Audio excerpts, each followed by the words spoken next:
नमस्कार. आज आपण नाशिक शहराबद्दल जरा सविस्तर बोलूया. हो, नमस्कार. आपल्याकडे काही लेख आहेत, काही नोंदी आहेत आणि शहराच्या वैशिष्ट्यांची यादी पण आहे. त्यातून महत्त्वाचे मुद्दे घेऊन आपण नाशिकची ओळख म्हणजे अगदी प्राचीन काळापासून ते आजपर्यंत कशी बदलत गेली आहे हे समजून घेऊया. नक्कीच. आणि हे स्रोत बघितले ना की नाशिकचं एक खूप म्हणजे मल्टी लेयर्ड चित्र समोर येतं. अगदी. म्हणजे बघा ना, एका बाजूला तीर्थक्षेत्र, दुसरीकडे ऐतिहासिक शहर आणि आत्ता तर एकदम वेगाने वाढणारं आधुनिक शहर पण. बरोबर. सुरुवात तर रामायणापासूनच करावी लागेल नाही का? पंचवटी. हो, पंचवटी. श्रीराम, सीता, लक्ष्मण इथे वनवासात राहिले होते. हो ना.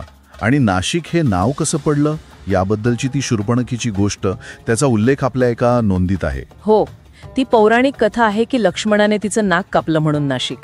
जरी कथा असली तरी शहराच्या नावाशी जोडली गेली आहे ती. खरंय. आणि पंचवटी परिसरातली ती ठिकाणं रामकुंड, सीताकुंड आजही खूप महत्वाची आहेत. नक्कीच. रामकुंडाचं महत्त्व तर अस्थिविसर्जनासाठी आणि श्राद्धासाठी आजही आहे. आपल्या धार्मिक ग्रंथात तसे संदर्भ पण आहेत. आणि ते काळाराम मंदिर ते पण खास आहे नाही का? काळ्या पाषाणातली मूर्ती आहे तिथे.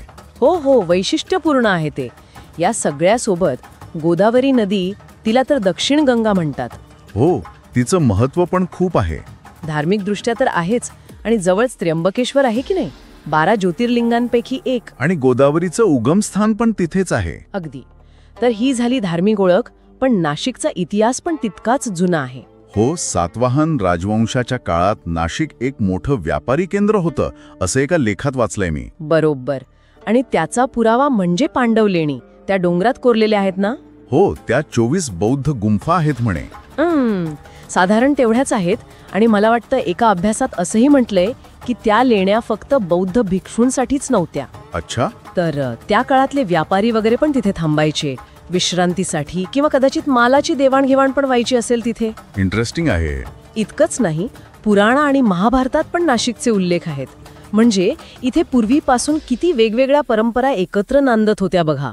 बौद्ध, वैदिक, जैन, हिंदू. हा, सांस्कृतिक संगम महत्वाचा आहे. अगदी. पण आता आपण आजच्या नाशिककडे येऊया. आजची ओळख काय आहे?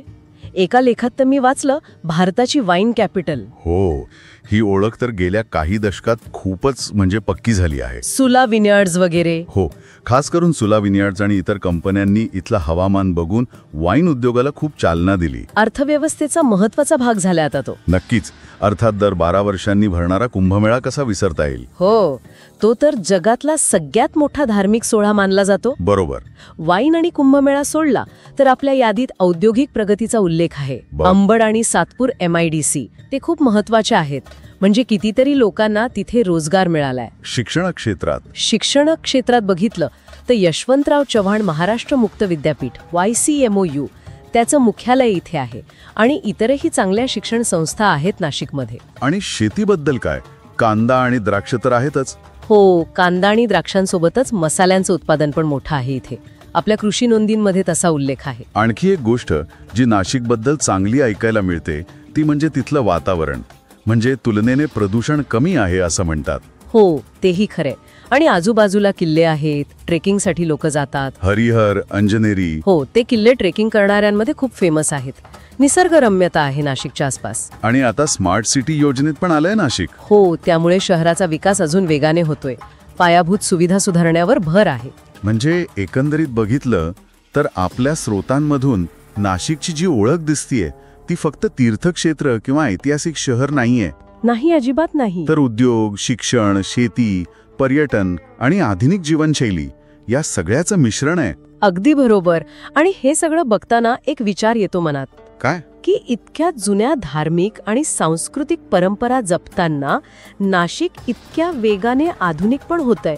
म्हणजे हे दोन्ही प्रवाह एकत्र चाललेत. हो, हे खरं आहे. तर भविष्यात या दोन्ही गोष्टींचा समतोल कसा राहील, शहराची ओळख पुढे कशी घडेल, हा विचार करण्यासारखा मुद्दा आहे खरंच. नक्कीच विचार करायला लावणारा मुद्दा आहे.